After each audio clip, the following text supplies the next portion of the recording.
Hi, magandang araw po sa inyong lahat for our first reading today, Friday. Ano po kaya ang makikita natin sa first reading of the day natin today, no? Tingnan po natin kung ano po ang makikita natin.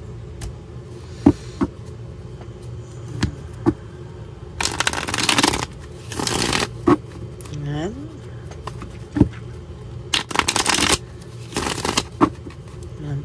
Tingnan po natin. Sana ay napanood nyo na po yung first, second, and third reading kagabi, no? Marami pa po ang hindi nakakapanood ng third reading natin. So, I do hope na panoorin nyo po lahat yan.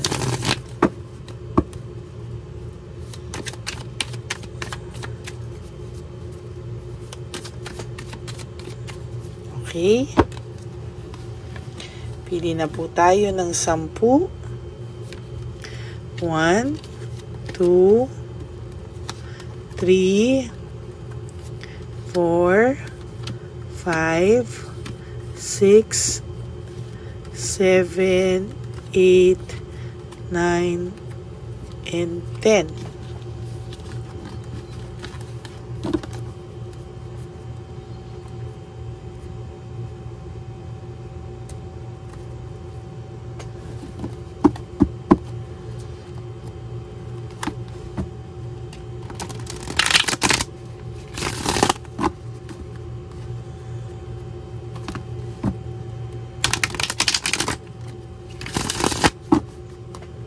Ay, may nahulog pa pala dito.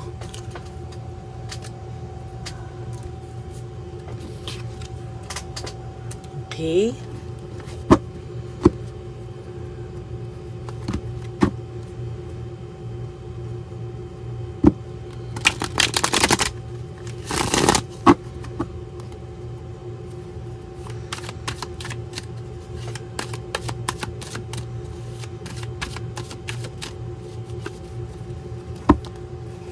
Okay.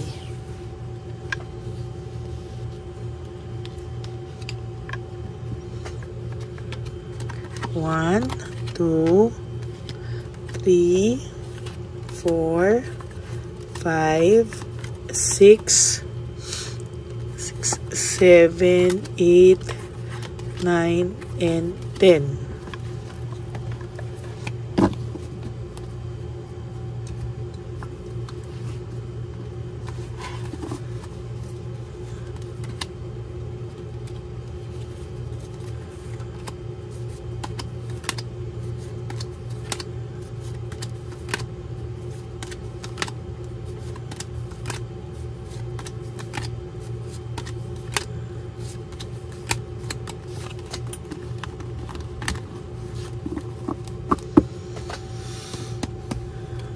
Okay. So, win at all costs. Sa nakikita ko po dito ay mapapaglabanan mo rin po at magiging successful ka din po sa mga susunod na panahon. Kahit po ngayon ay pakiramdam mo talo ka po sa lahat ng bagay. Pagdating po sa araw na to, pakiramdam mo ay talo ka, pakiramdam mo ay hindi mo alam yung mga gagawin mo sa susunod na panahon. Yung pakiramdam mo po ay kahit papano ay hirap ka, no? At ikaw ay parang talunan sa nangyari, ikaw na yung loko, sila pa yung masaya. Hindi po, wag ka pong maniwala dyan, ano? Magkakaroon po ng new meaning yung buhay mo. Magkakaroon po ng kakaibang pakiramdam. Ang relationship naman po nila ng niloko kanila is just based on last sex, makamundong bagay, no? And sa nakikita ko po ngayon talagang hindi po ito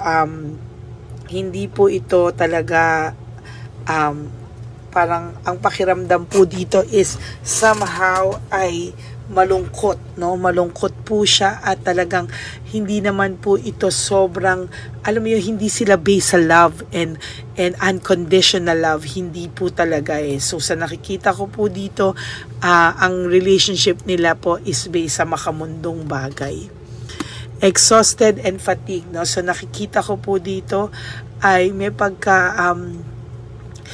talagang pagod ang person nyo, pagod siya talaga, exhausted, and sa nakikita ko po talaga dito ay malungkot ang person na ito sa ngayon, no? At nakakakita din po ako dito ng anger and argument, no? Palagi po silang may diskusyon, palagi po silang may lungkot, may dinidiskusyon, may argumento, no? Lagi po silang nagkakairitahan most of the time, no? Kasi alam niyo naman po yung person nyo minsan medyo walang pasensya, no? Talaga pong mainitin ang ulo, irritable, lalo na po ngayon, hindi naman din po magbabago ang person nyo. And to be honest with you, nung una po pinipigilan niya pa po lumabas yung kanyang ugali, no? Kasi nga feeling niya ay bagong mundo to, bagong karelasyon, pero ayan po, no, sasabihin ko po sa inyo na hindi po talaga, no? There is this weakness and manipulation. Kung nung una po ay minamanipulate niya yung sarili niya para hindi lumabas yung mga ganitong bagay, well, ngayon po ay hindi na. Talagang makakaramdam po siya ng talagang lalabas at lalabas po yung baho nila sa isa't isa. Hindi po nila maitatago yung baho na meron sila sa ugali nila o yung baho ng isa't isa, no? Lalabas at lalabas po talaga yan, no? Sisingaw at sisingaw po yung baho nila sa isa't isa. Sisingaw ang baho nila sa isa't isa o yung tunay nilang kulay, nilang ugali at kulay.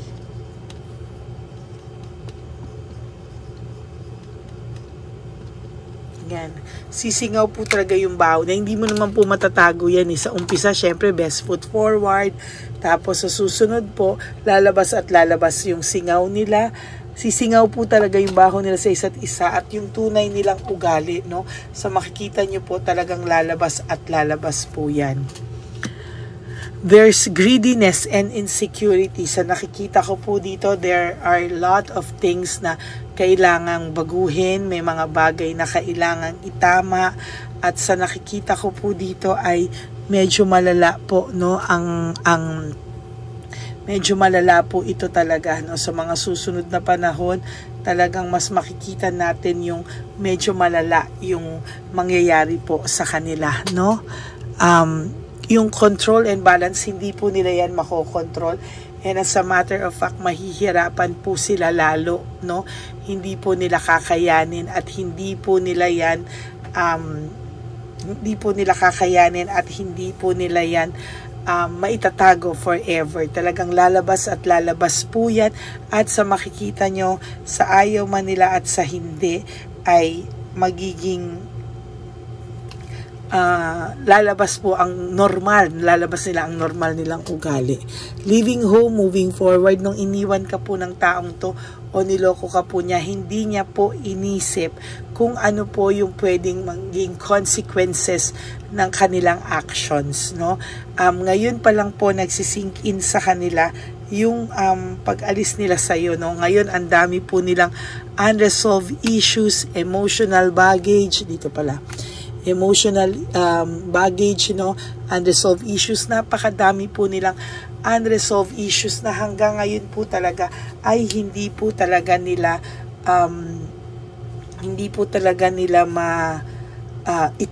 maitago, no? So ang dami po nilang emotional baggage na dala-dala sa relationship na to.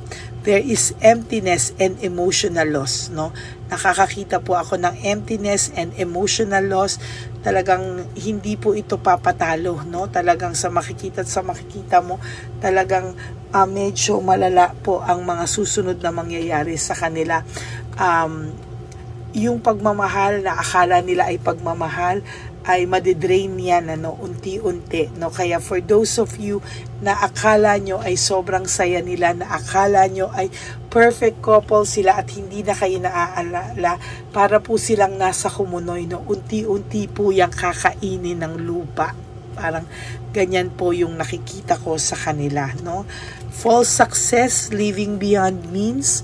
Sa nakikita ko po dito ay lahat po ng pinapakita nila is just a false success.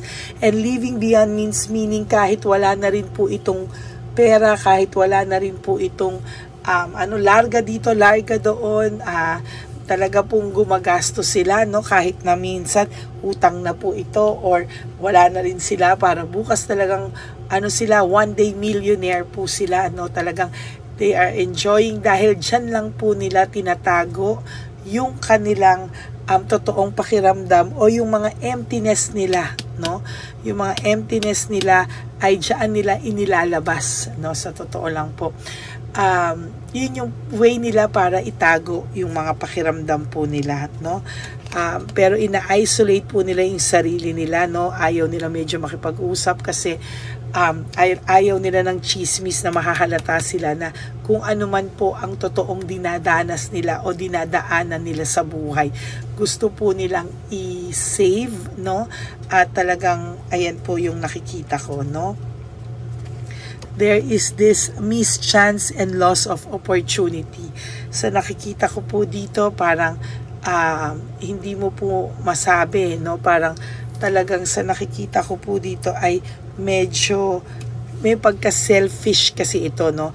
Kaya po yung third party nyo mostly ay may jealousy and insecurity laging nararamdaman. Hindi po ito secure, no? Hindi po siya secured sa relationship nila. And alam din po ng third party na nagpapakitang gilas pa rin po sa'yo yung iyong person, ano, na hindi po yan hindi po siya talaga totally, no, naaayos. Hindi din maayos yung relationship na meron sila. For the sake na lang na masabing may relationship, meron siyang partner, no? Pero sa totoo lang, there is this cold heart and bitterness. Medyo may pagka-bitter po talaga ang person mo when it comes to you, no? Yung pagka-bitter niya po ay hindi niya po talaga inaasahan na lumalabas, no? Lumalabas ng kusa po yung kanyang pagka-bitter. At sa totoo lang po, because of that bitterness, ang pinanggagalingan niya po is regrets. Regrets and pagsisisi na hindi niya po mailabas. Kaya ang nangyayari po, imbis na mailabas niya yung resentment, yung guilt, yung regrets sa'yo, yung pagsisisi niya sa'yo, dinadaan na lang po niya sa bitterness, no? Diyan niya po dinadala for the sake na para maitago po kung ano man po yung kanyang bitterness, no? Yung cold heart niya po, sinasadya niya pong pakita sa iyo wala siyang pakialam or ganun lang siya, chill, cool, ganyan. Pero sa totoo lang po, there is this regrets and bitterness po talaga. Ayan, pareho lang. False success and living beyond means. On a Friday, 2 different cards with 1 meaning, no? Talaga pong hindi totoo yung mga pinapakita nila. And so far, talaga pong sa nakikita ko talaga is it is just a false success, no? Living beyond means meaning pinapakita nila na okay sila, pinapakita nilang ganito. Pero the truth is hindi po talaga sila okay. No? Pinapairal niya lang po yung utak niya ngayon kaysa sa puso niya, meaning hindi niya po ginagamit yung puso niya, panay utak siya ngayon, ano?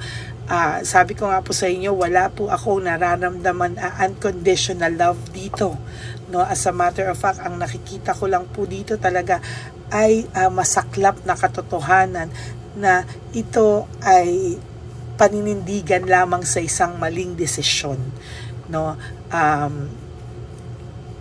Talagang maling-mali po ang nakita ko dito sa naging desisyon niya, kaya gusto na lang po niyang panindigan. There is tension palagi sa kanila, broken communication. Hindi po sila nagko-communicate ng maayos. Every time po nagalit sila, every time po na nagkakabisitan sila, they will always have tension communicating, no? So, imbis na ganon, ang gagawin nila, hindi na lang sila mag-uusap. Kaya yan ay naiipon, kaya lagi silang irritable at abrido minsan sa isa't isa.